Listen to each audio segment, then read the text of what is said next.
Hi, this is Justin Kantor. Stacy Lattisaw won the hearts of soul music lovers worldwide at the tender age of 13. Her powerful delivery of the ballad Let Me Be Your Angel made her a household name among R&B fans. Before long, she was on the road with the Jacksons. She went on to achieve a number of career milestones through her teenage years and early 20s, including signing with Motown Records, a #1 duet with Johnny Gill, Where Do We Go From Here, and recording a total of 10 albums over a 10-year span. But there was a personal price to pay for all the success, one that Stacy talks about in depth in her new autobiography, I Am Not the Same Girl, Renewed. So I wanted to start with, you grew up in D.C., in Southeast D.C., and I was just curious how you would describe your personality growing up. My personality growing up is, I would say that I've always been very shy and very soft-spoken. And I remember when I was a little girl,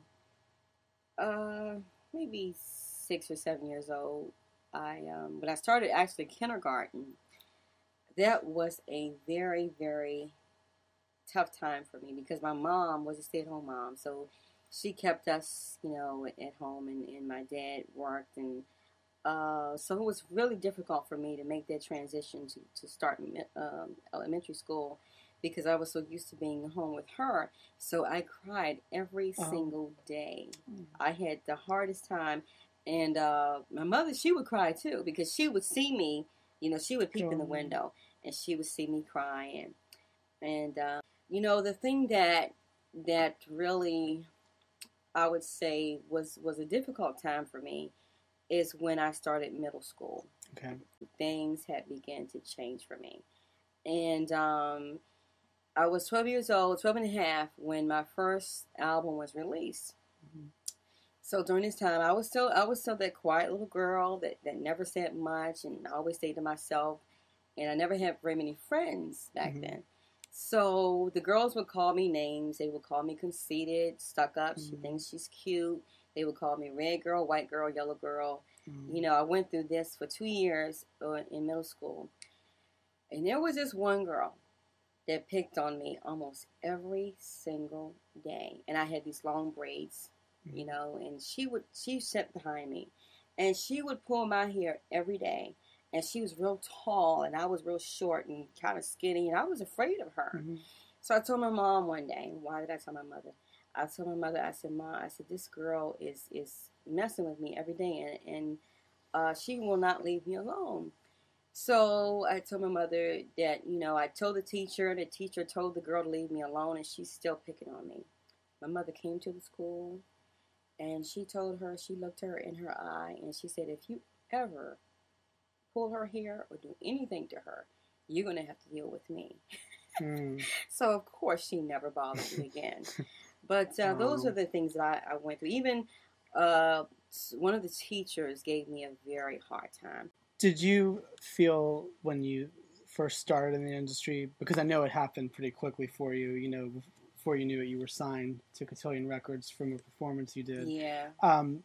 Did you feel prepared for the aspect of just being in the limelight? Was it something that you had ever aspired to, or did you have other plans before that, like, I want to do this when I grow up? You know what? It's so funny because I think at, maybe 10 or 11 years old, I had this passion for cash registers, and I never understood. It was just something about cash registers.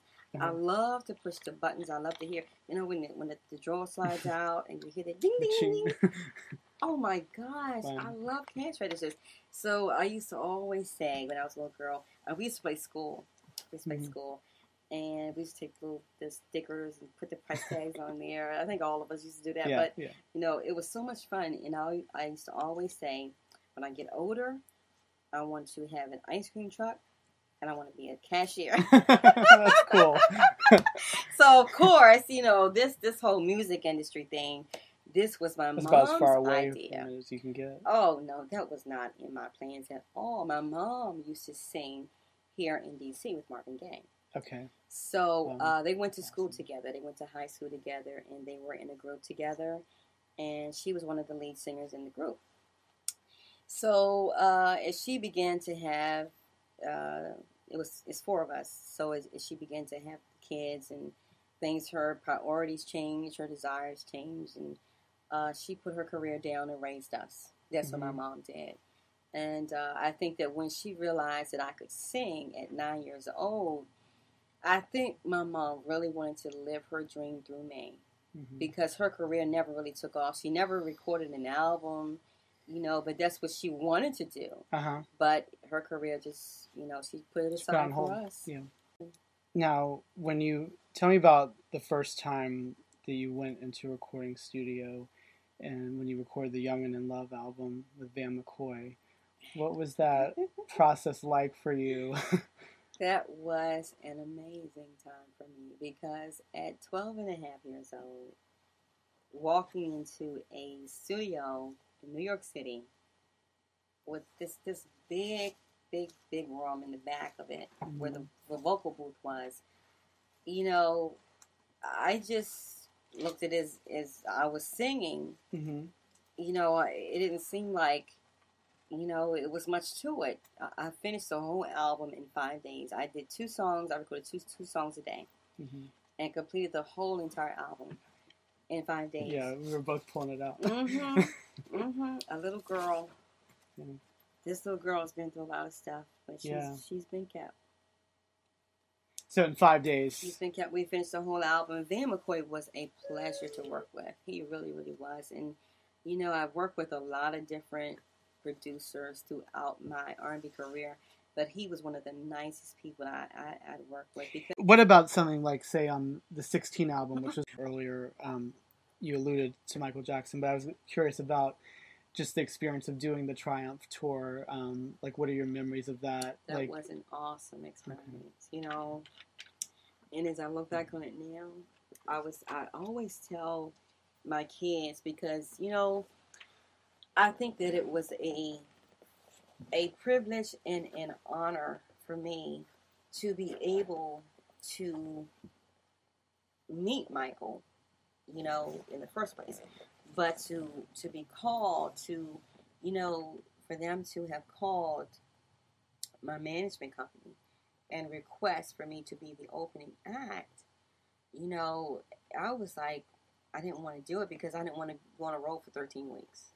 We went to 36 different cities.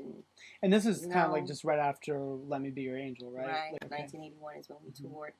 And, but as I look back on it now, they could have asked anyone to be the opening act. Anyone.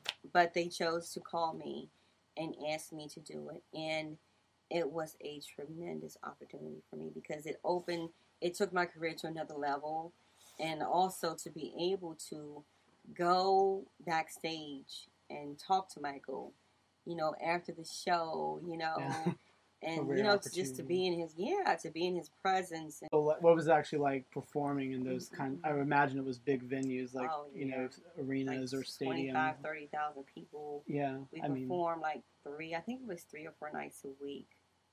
And that was incredible, because my brother, he's what, 5-6 years younger than me, and he would sing Love on a Two-Way Street. He would sing the background on that part. Oh, on the shows he actually. Oh, really? Okay. This is Jerry, right? Yeah, okay. He would sing the background on that, and that's awesome. Yeah, he still sings today. He was in 2 groups. Me Too, you. But he still loves to sing. But so, when you were on stage in front of those big crowds, do you remember how you felt? When you would go out and perform? I was terrified. Are you kidding me? Oh my God, I was tore up. I mean, because you had kind of just started not that long before that, and that's a big step to make. Huge. I mean, I don't know. Had you done much live performance up to that point? I did live performances, but not for 30,000 people. Okay.